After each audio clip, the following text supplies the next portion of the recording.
নমস্কার বন্ধুরা, মেহুলি রান্নাঘরে সবাইকে স্বাগত। আজকে আমি তৈরি করব সফেদ মুরগ। তার জন্য নিয়েছি 500 গ্রাম চিকেন নিয়েছি, আর আমি এখানে বেটে নিয়েছি 4 কোয়া রসুন, 1 ইঞ্চি আদা, হাফ ক্যাপসিকাম, একটা টমেটো, সব বেটে এবার আমি এটাকে মেখে রেখে দেবো 2 থেকে 3 ঘন্টা।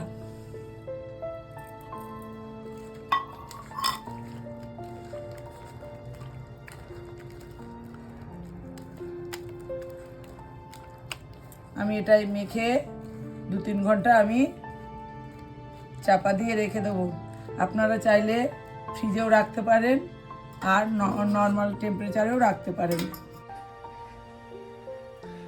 সফেদ মুরগ করার জন্যে আমি কড়াইতে তেল দিয়ে দিয়েছি, কড়া গরম করে এবার ঢাকাটা খুলে আমি 3 ঘন্টা মেখে রেখেছিলাম চিকেনটা।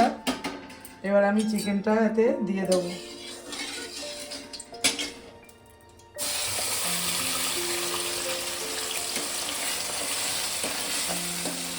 আমি এর মধ্যে কোনো লঙ্কা হলুদ কিছুই ব্যবহার করিনি।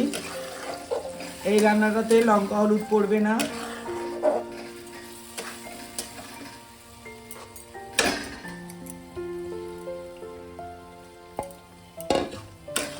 এবার আমি চিকেনটাকে ভালো করে মিনিট 10 ভালো করে কষিয়ে নেব। আমি মিনিট 10 মাংসটাকে কষিয়ে নিয়েছি। এবার আমি এতে দিয়ে দেব পরিমাণ মতো নুন,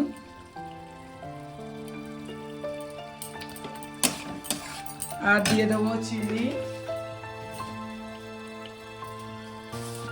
এই রান্নাটা একদমই লঙ্কা হলুদ ছাড়া, বাচ্চারা খুবই পছন্দ করবে খেতে। এইভাবে একবার বাড়িতে করে দেবেন, বাচ্চারা দেখবেন খুব ভালোভাবে খাবে।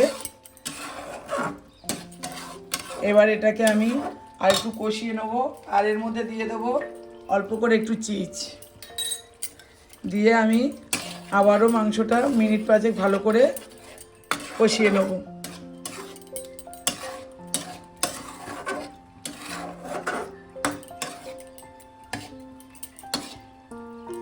এইভাবে মিনিট 5 আবারও আমি মাংসটা কষিয়ে নেব।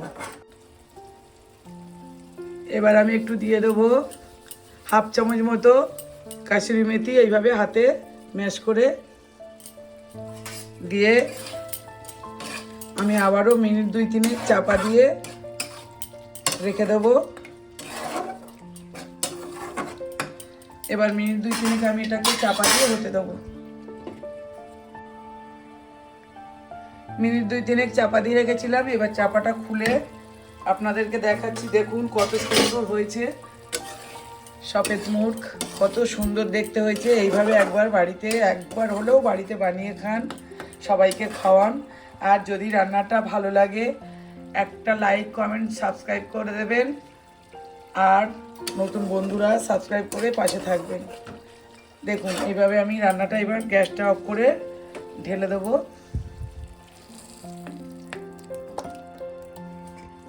আপনারা চাইলে এই রান্নাটা সাদা তেল না দিয়ে মাখন দিয়েও করতে পারেন।